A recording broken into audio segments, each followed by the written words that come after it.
Hello and welcome to the Green 19 podcast. I'm Dominique Yates. I'm joined by Ryan Wood and Tom Silverstein. The Packers lose to the defending Super Bowl champion Eagles on Monday Night Football. A chilly night at Lambeau Field. 10-7 is the final score. Is that what we're still calling ourselves? I thought after the way the night went, we might change our podcast name to Inside Zone Right Here. Inside Zone Right Here. We're still Green 19? I guess we can be. Yeah, just a little thought there. Throw it to the group. We can. That's fair. It's definitely a fair argument. Inside Zone Right Here. Yeah, so we can also say how they cut the lights off on us early, but there was nothing lights out about the Packers offense. Lights still on for the Packers season, I think. Mm-hmm. Maybe. They're 5-3-1. They're not out of it yet. Not yet. They're headed that way, but not out of it yet. Yeah, I think that we can just have both of you guys kind of get your reactions. And, hey, Spoon, you can take it. You know, what do you make of this performance from the Green Bay Packers?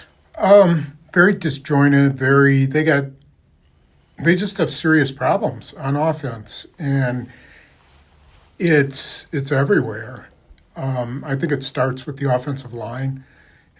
I think there's too much inconsistency there. I think there's uncertainty there, not much cohesion, and then it just sort of filters, sort of spreads out to everybody else and infects everybody else. And, I could go through so many different things that were bad, but I think LaFleur is now in a situation where he has to fix this offense or he's going to be Brian Dable. It's not going to happen to him during the season, but if he doesn't find someone, to bring in to help solidify what they're doing or evaluate what they're doing, or if he doesn't figure out a way to, assess what is wrong, what they're doing wrong. A great quote from, sorry, I'm kind of slow because I'm tired, but Sean Ryan basically said, why are we continually playing reactively to the defense instead of doing what we do and make them react to us? And he has a great point. He's probably going to get in trouble for saying it, but I think that's completely true, is that they are so locked into reacting to how everybody's playing them instead of just running their own plays and making people stop them. Ryan? Oh, boy. Where to begin? Yeah. It's actually tough to know where to begin. Everything that you just said there, Spoon, says what the record says at 5-3-1. This is a mediocre football team. And, Dominique, I'm going to steal it because you hit it right on the head when we were talking right before. I'm going to steal it from you. Go for it. I'm going to broadcast. I'm going to steal it from you. The Packers put all their chips into this season. They don't have first-round picks the next 2 years because Brian Gutekunst determined the time was now. The time was now to be an elite contender. This team was ready. None of that was to be a mediocre football team. It doesn't add up. I don't understand it because when I look at the roster, this is still as talented of a Packers team that I've covered in my 12 seasons. They do not want for talent. They have elite talent, but they are a mediocre football team. It does start with the offensive line. I joke about the whole inside zone right here, and yes, for the Matt LaFleur hot seat choir, that is ammunition. For the Matt LaFleur delicate play calling choir, that is ammunition. And it's very fair. My whole thing is, who cares? You need 1 yard.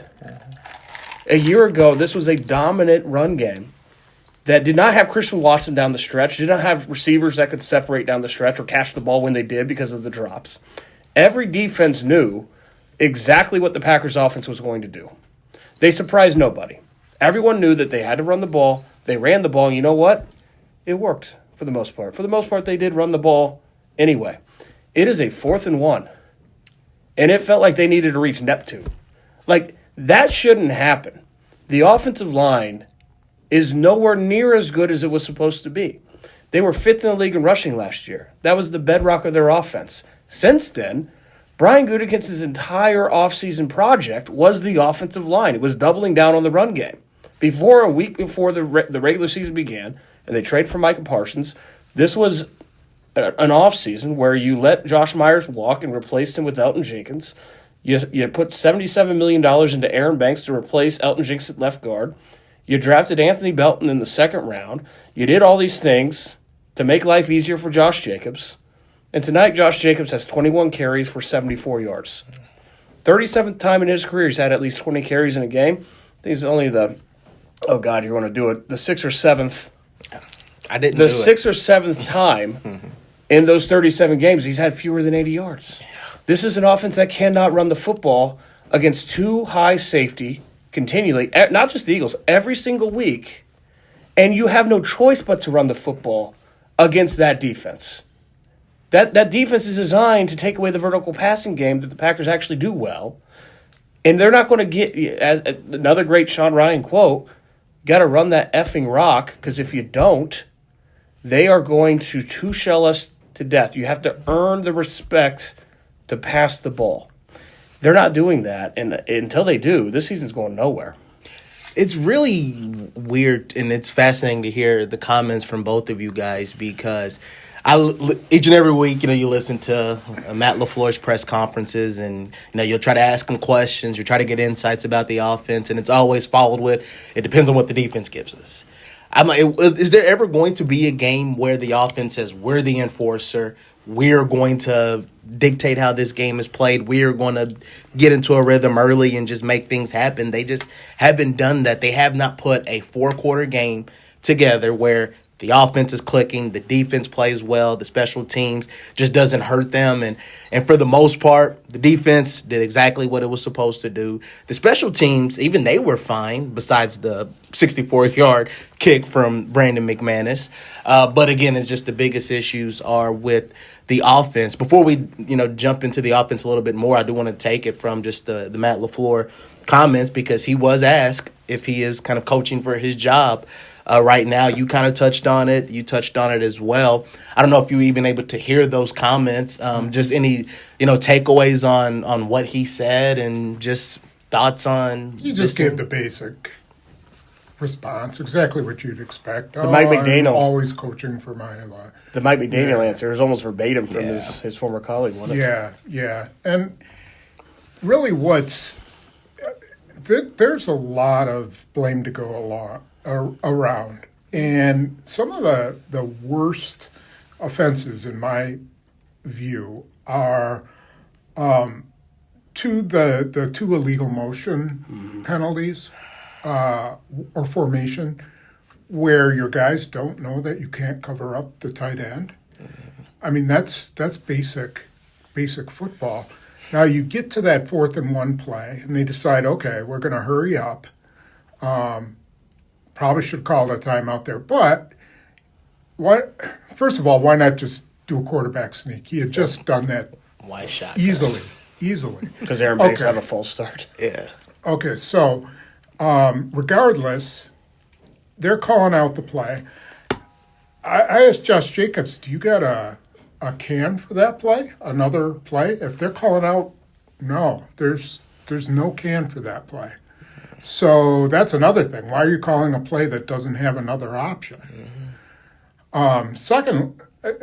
Next, okay, so they're calling out the play and you decide to run it. Why isn't someone yelling at LaFleur to call a timeout? Because Dontavian Wicks is covering the tight end. He's standing right there. Everybody can see it. And the guy across the other formation is off the ball. And nobody in the booth saw that and said, call a timeout. Or no one on the sideline saw it. That is coaching, malfeasance. And I would be irate. And I think, that's where I think there's got to be some accountability. It, of course, starts with LaFleur, but then his assistants too. And I just don't understand how that kind of stuff can just slide.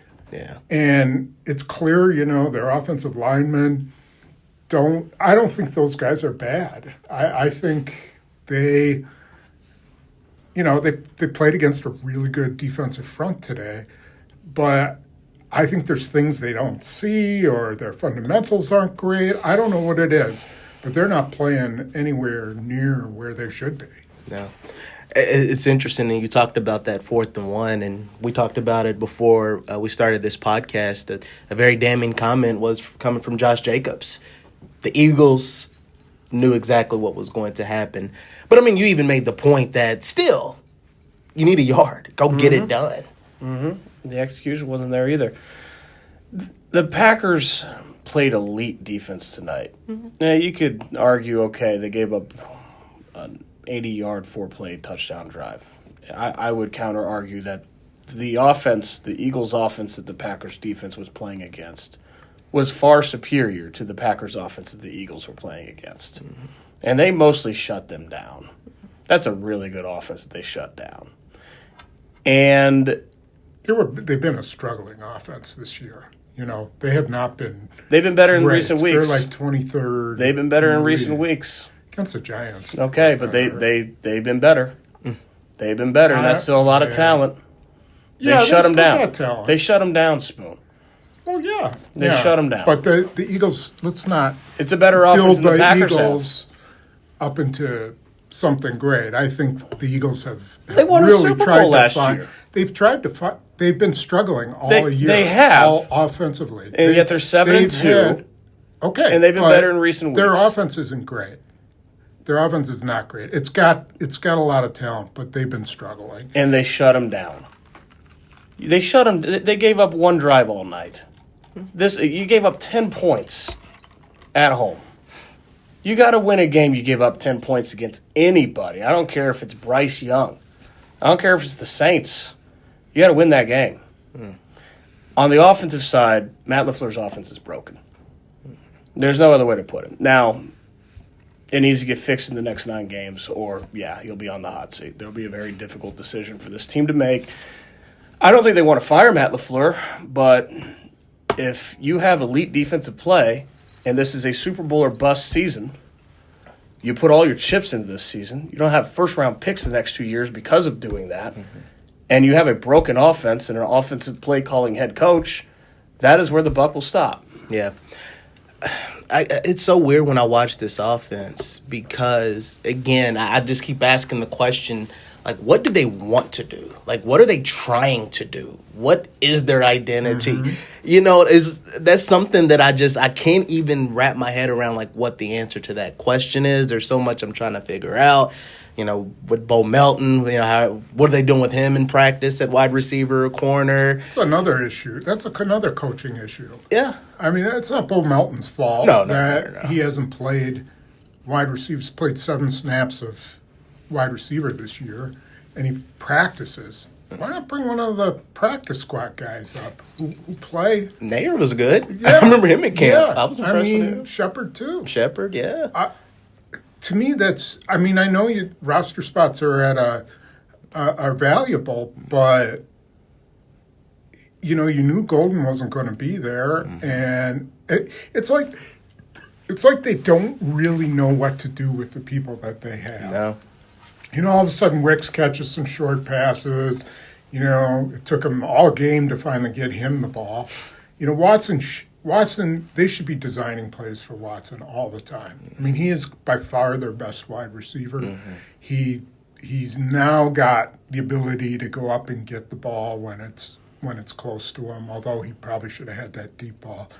But I don't understand why they're not finding ways to get him the ball. It took way too long for them to realize that Tucker Kraft was their best option to throw the ball to. Yeah. It took them way too long. It's far past time that this offense prioritizes matchups and at least blends that in. I'm not saying you don't scheme guys open too. I'm not saying that you don't rely on well-designed plays and call those. Okay, you want those, but you also want to prioritize your best matchups.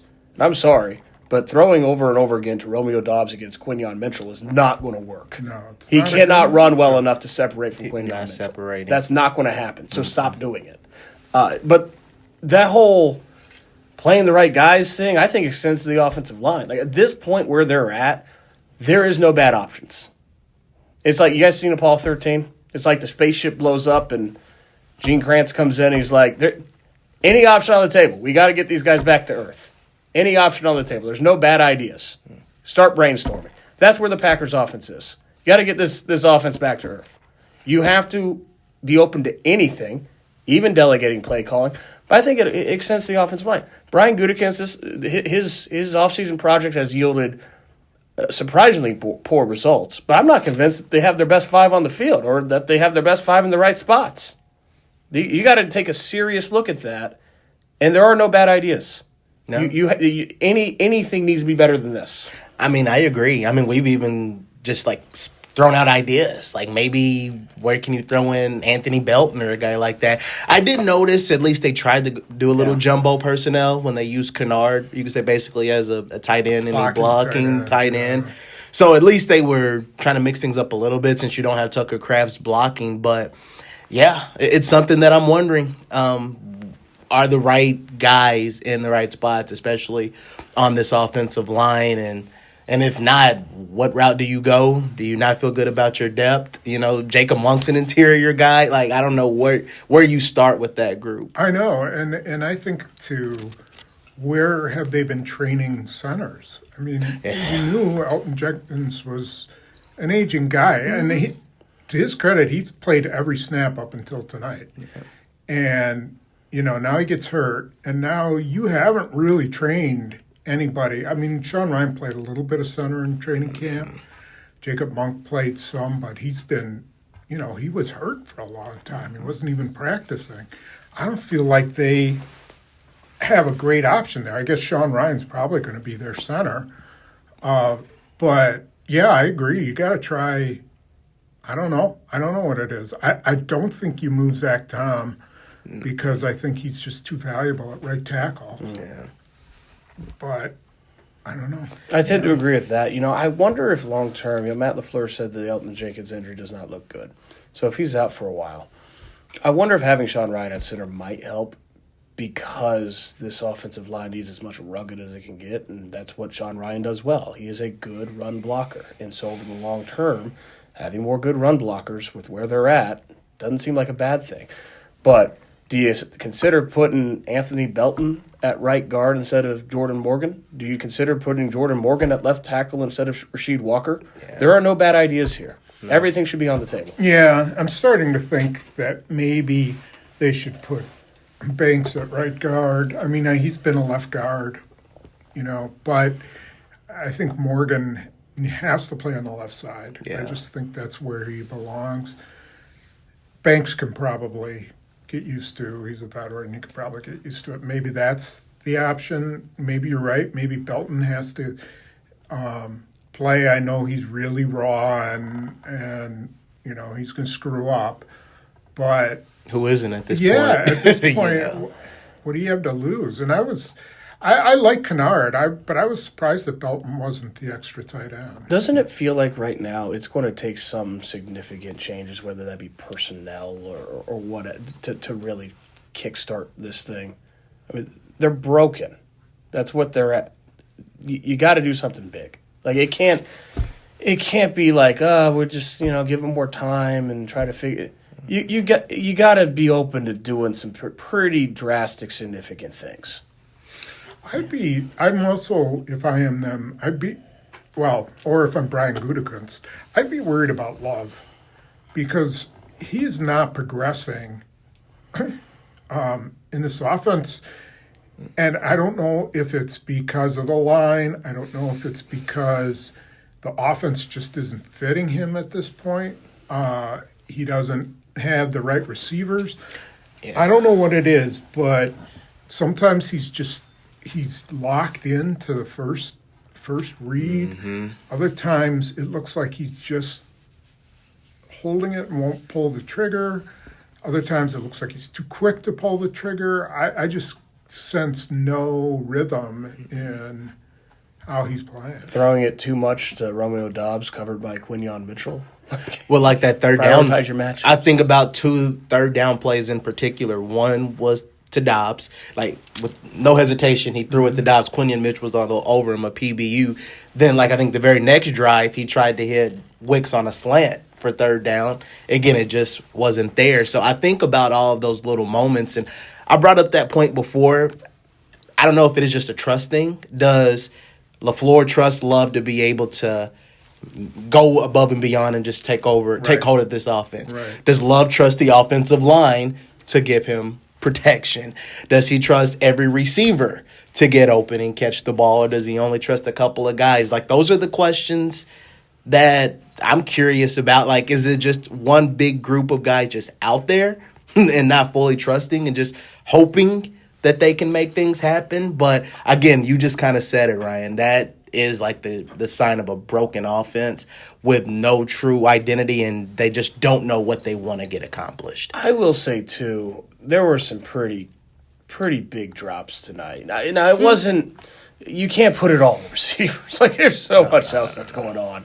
But there was that stretch on the 3rd and 9 where he throws an absolute gem to Romeo Dobbs. It is a tough catch because it's he's kind of a blind catch, but it hits him right in the hands. It's a gem of a throw.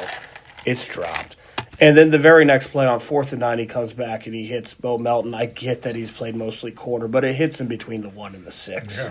Yeah, he's played enough wide receiver in his life to make that catch, regardless of how many practice reps he's getting at wide receiver. You're on the field in the NFL, you have to make that catch, and that's back to back. There were some Dontavian Wicks had a lot of strong catches tonight, but he dropped one that was significant. Christian Watson is running a deep route down the field, and the ball hits him in the helmet as he's trying to, I guess, break up an interception. All he's got to do is turn and look for the ball. It hits him right in the head. And that play was on Twitter and was asked, looking back, should Christian Watson have caught this ball? And Christian Watson retweets it with yes, because it hits you in the helmet. Yeah. So there were some pretty key drops tonight too, but different than last year. That's one of 15 things that are wrong right now. Yeah, I think that's the thing. It wasn't even so much what the Eagles were doing; it was just what the Packers were doing. Even the first drive, they put together 9 plays, getting good field position, then they give up a sack.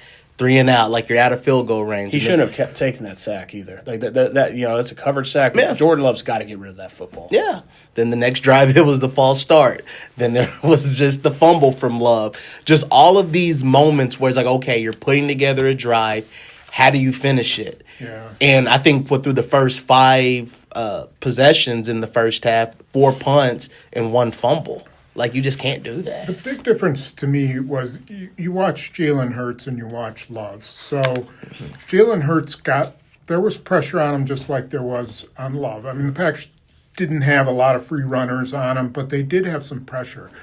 He's so calm, and he knows where everybody on the field is. They had that one pressure, I think it was Quay Walker, and Hurts just finds a little tunnel, and it's almost like he didn't even look. He just knows that Saquon Barkley's out in the flat, Yeah. And he just hits him out in the flat. He knows exactly where these outlet guys are.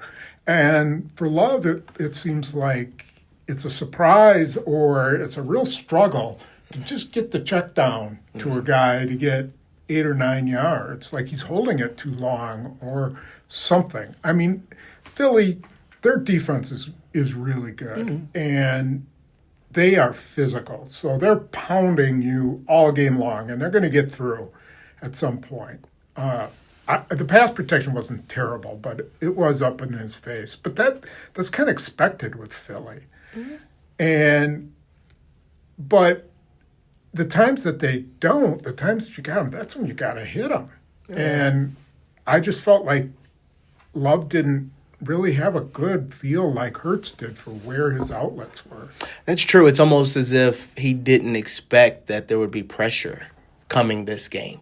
Hurts knew, the Packers have a really good pass rush. Right. He knew there's probably going to be some plays. You're going to have to make them with your legs. You're going to have to roll out, do some bootlegs, things of that nature.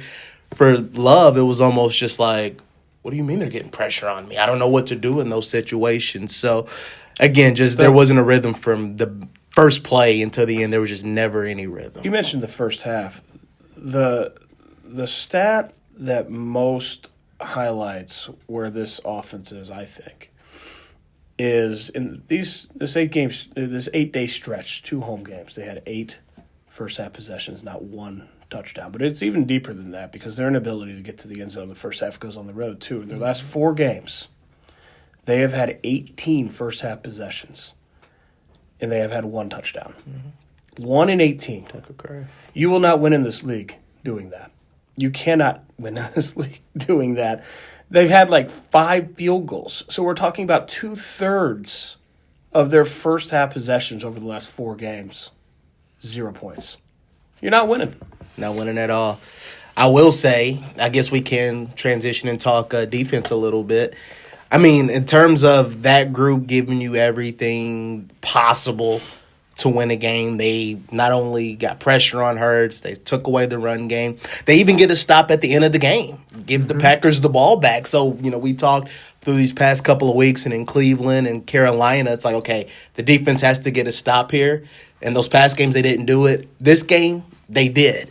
When you watch that defense, Spoon, just what were the takeaways? Very aggressive, very locked in on stopping Saquon Barkley, smartly so. And, I mean, they did a great job up front against a really good offensive line, a big physical offensive line. I thought they had a little more trouble getting, sack pressure on Hurts. That they should have done better on that. Philly's offensive line is better run blocking than it is pass blocking, and that's where you got to kind of hurt them a little bit. But, there was still enough pressure on him that he had to do some scrambling. He had to throw the ball away. Parsons had a huge play chasing him to the sideline where he made him just throw it away. I mean, that was a really big play. Yeah. They had a hard time getting to him, but they did enough to keep the ball out of A.J. Brown's hands, and until Devontae Smith beat Evan Williams, they had done a decent job on him too. Yeah, that really it stood out to me. And it was so fascinating watching just the pass rush and watching the edge guys, how many times they were close. It's like if they just took a different angle, maybe you get hurt on a sack instead of him bouncing out. There was, Rashawn Gary did it a few times, and Kingsley and Bar. It's just those, just if you stay in that angle, kind of contain just a little bit better, it's almost you like catch the bounce. A trap in basketball. So the 2 guys have to be in exactly the same position so that as one guy's forcing them this way, the other guy is there. But then if this guy comes over too far to one side, then he escapes. Yeah. I mean, it's really a balance of reading how your other guys are rushing. Yeah. And sometimes they did it really well, and sometimes, he got out of it. But I think most days you would take Jalen Hurts completing 15 of 26 for 183 yards and 1 touchdown. I think. Oh, you'll take it. Yeah, just absolutely. like last week, only 100 yards passing. This week, same thing. I don't want to gloss over. Not that this ended up being relevant because they didn't cash in at the end, but what was Nick Sirianni doing for that 4th down? What on earth was that? No clue. Yeah, I was actually asking because I was hoping that you guys, I was missing something. You guys could actually help explain this to me, I'm in 5th grade. But he actually what was that? He was saying, well, he was explaining why he didn't kick the field goal. I'm like, why the hell didn't you punt? That offense is dead in the water. Pin it back, maybe inside the 5. All you got to do is, do you think those guys are going 90 yards in 27 seconds? It almost killed them. It almost did. It was close. Close. You know what? One big catch. You know what game I was thinking of was that game against the 49ers where Devontae Adams got open just at the end, and you were like, how did he get open? And Rodgers found him, and they ended up kicking a game-winning. There were probably 35 seconds left in that game, maybe. So what did Nick Sirianni say? What was it? I didn't see this yet. He just said, was explaining why they didn't kick the field goal.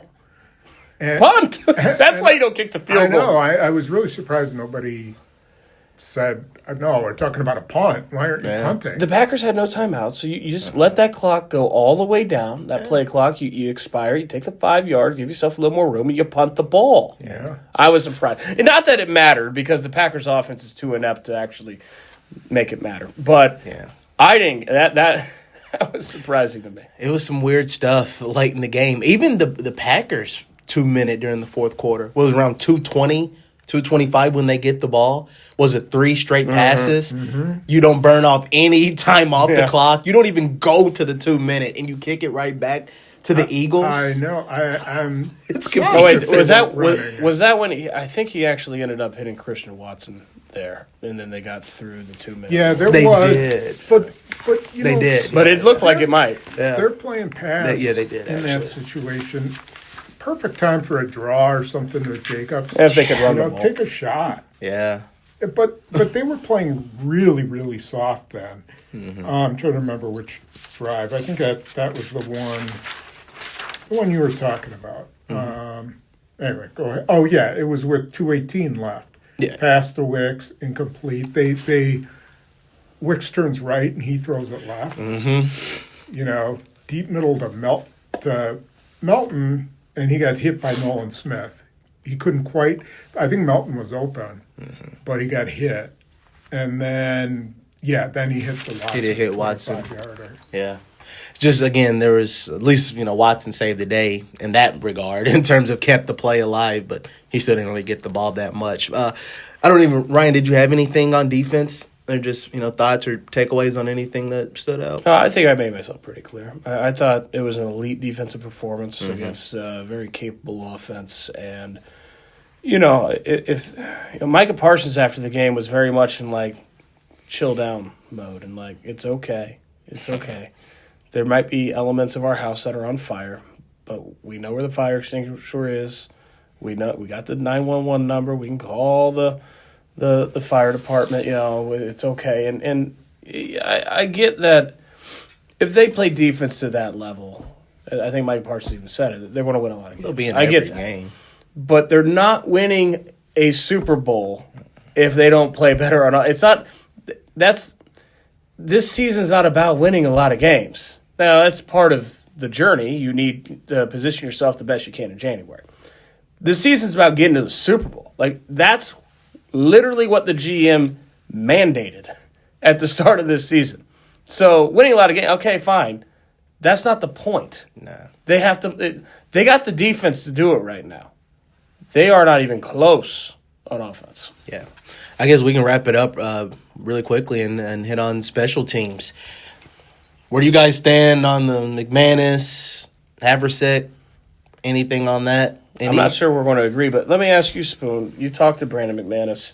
Did you ask his health? He's got a head coach saying he's not fully healthy. Did he say? Now he says he's fine, but he did backtrack and say, you know what, I was hurt. He's like, really? I wouldn't admit it. He's like, what was the term that LaFleur used? A major concern. He goes, yeah, it was a major concern because I realize it now, it was my right leg. He said he changed his technique to account for it, and now he's had to work to get it back. I don't know. I don't think this was a game where you decide whether you're going to keep McManus or go with Haversick, because that kick was 64 yards. The longest kick in Lambeau history is 62 yards. And, it was cold, and the ball doesn't carry. This isn't Denver. He said that on that kick, he tried to do it like a kickoff, and he screwed it up. He tried to take an extra step and try to hit it like a kickoff because he saw what happened on the first one, that he was short on the first one. So he knew it was going to be really hard to make it. He wouldn't say what his spot was in warm-ups, but I have a feeling it was like 50 or something. Yeah, it wasn't 64. It definitely wasn't 60. But I mean, they had to try it. Yeah. I don't think a Hail Mary is going to work. That wasn't happening. Nope. I would have tried the field goal as well. The guy has kicked, I think his career long is 62 or 63. 61? 61. But, of course, that was in Denver, so... Right. Altitude adjusted. Yeah. I don't think we found out anything regarding him and Haversack. I don't know if Haversack could have hit it. Maybe his 61-yarder. He had the in distance. that beautiful day would have made it. Yeah. But I don't know if he would have made it this time. I thought it was really savvy the way that Matt LaFleur instructed. I'm assuming he instructed Brandon McManus, hey, when they call a timeout, kick it anyway. Let me see it. Yeah. I thought that was really savvy. And it missed by like a yard. Now, we learned today what we already knew, which is why we don't, in the offseason, in training camp, we don't track field goals that aren't against the rush. Because they're entirely different species. So he's 1 yard short when the Eagles aren't rushing him after the timeout. And then they do rush him, and it looks entirely different. Yeah. But it was savvy to, okay, he's 1 yard short, so they dropped the offense back out there. And the Eagles, were not going to give him anything to the sideline, so Jordan Love wisely throws it away. But, they trot the offense back there and say, okay, he's 1 yard short. Can we get 5 and, less than 5 seconds here? And they give it a shot. And then they put him back out for what they have to. The Hail Mary's not going to work there. I do think that I would rather see a kicker who less than a month ago hit a 61-yarder try a 64-yarder instead of a kicker who's been coming off an injury. I say that knowing that a 61-yarder indoors in Arizona is in no way similar to a 64-yarder at Lambeau Field in the cold. I still think I'd rather see that, but I don't expect that Lucas Haversack would have made it either. That's a hellacious kick in that situation for anyone. 64 yards in November at Lambeau Field is just, even with the kicking balls that they have now, very low percentage. Well, one thing they could do is just try him. Just try. Giant Stadium's a really difficult place to kick. Mm-hmm. But they could try it, see how he does. It's not like they can afford to lose a game by having a guy who all of a sudden falls apart on them. But at some point, maybe you do just try kicking him and see how he does. And if he's kicking it well, maybe you put McManus on IR. Mm-hmm. Do you believe right now that he is 100% healthy? I can only go by what he said. I don't think his kickoffs don't look bad. He just hasn't kicked a lot of field goals.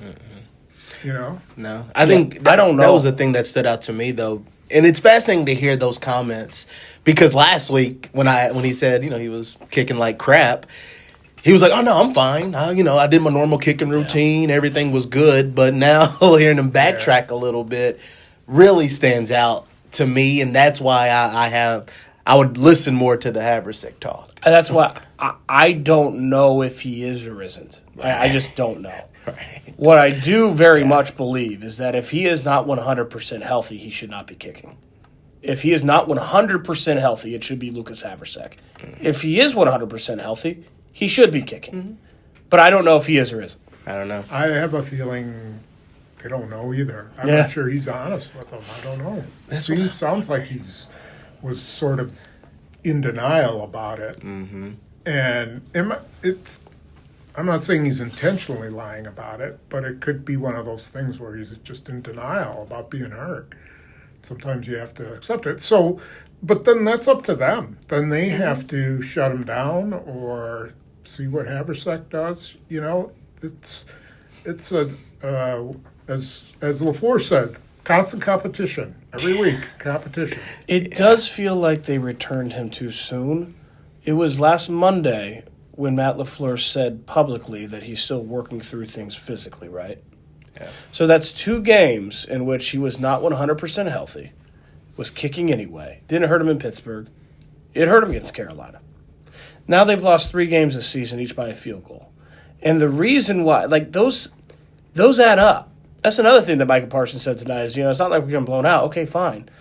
But losses are losses, and that's why a game like tonight is why losing by 3 points in Cleveland or losing last week to Carolina hurt so bad, because those are permanent scars on your record. So when you have a tough matchup that you lose by 3 points, it just adds to the pile. But You know, It's like, well, it hurt you're the 'em. Arizona Cardinals. You lost 5 games Yes. by 13 points or whatever. Exactly. Who cares? Nobody. Their losses. Nobody really cares. Nobody cares. So yeah, we always talked about how style points don't matter. Maybe they don't, but wins matter. Yeah. Now, all that said, they're 5-3-1, and they have the same number of losses as the Detroit Lions and Chicago Bears. So, And yet are in third place. yeah, I mean, it's not. It's still out there for them. It is. I just don't. There's been no signs that they're ready to take it. They're close to even. It's out there for them unless they continue playing this way, in which case there is zero chance. Yeah.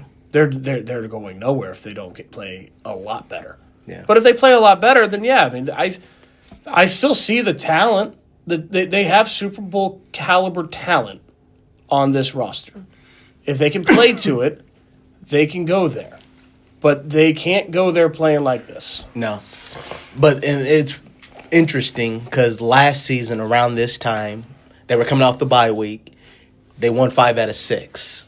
I'm pretty sure. One loss was in Detroit by 3. But they had like a little stretch around this time of the year where they started playing better, where they, beat the Saints, beat the Dolphins, 49ers.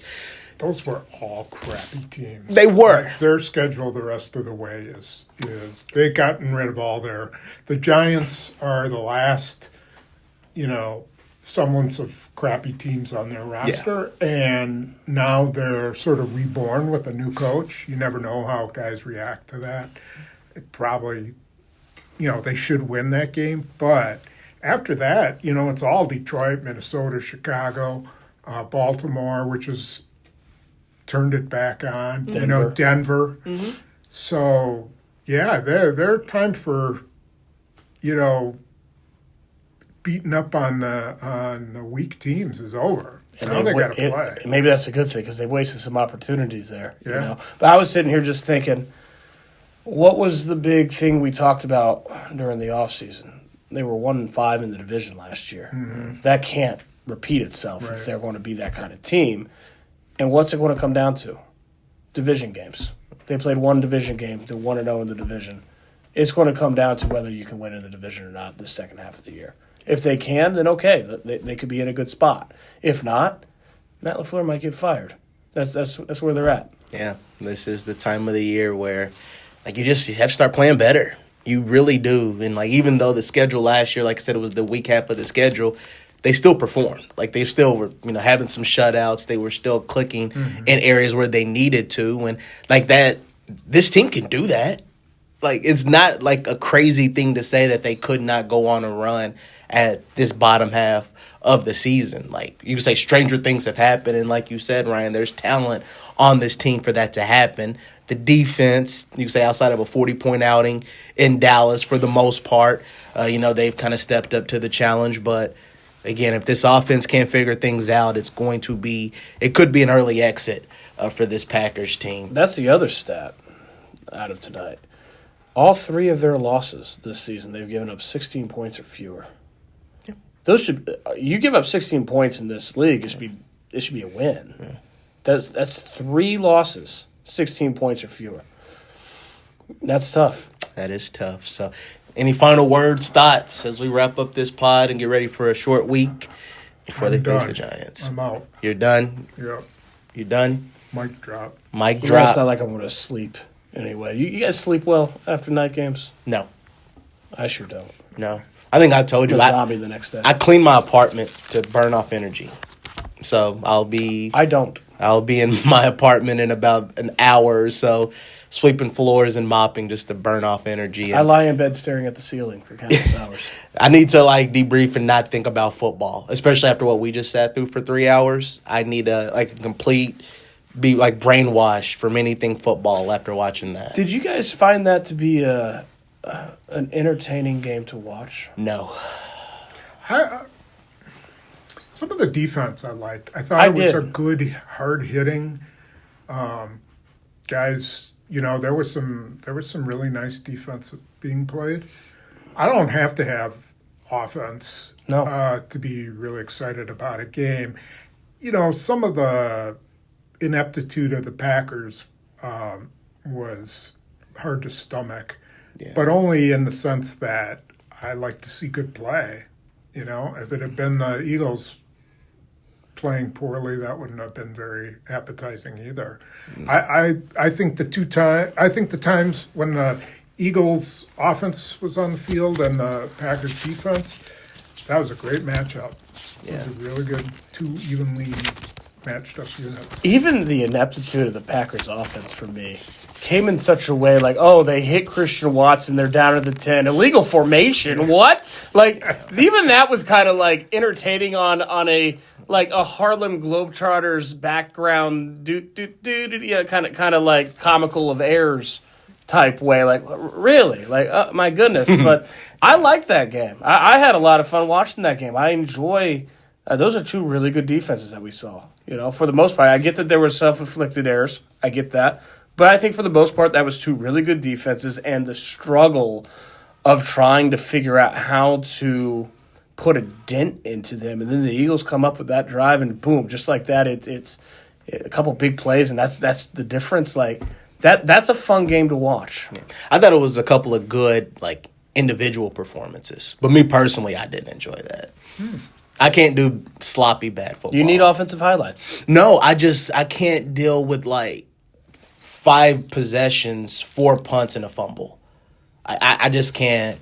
There's nothing about You're going to be that. looking for a different beat now, because that's the Packers offense in a nutshell. I can't do this. You're going to have a lot of that. I can't. That's any sport. That's basketball, baseball. Just the if you can't do the basic fundamentals and that's I can't stomach it. Don't cover the tight end. Yeah, just the little illegal formations not being set here. I can't deal with any of that. So, but hey, I'm gonna go home and clean my apartment and not think about what I just saw for 3 hours. And guys, let's wrap this up and let's get out of here. So, thank you all so much for checking out the Green 19 podcast.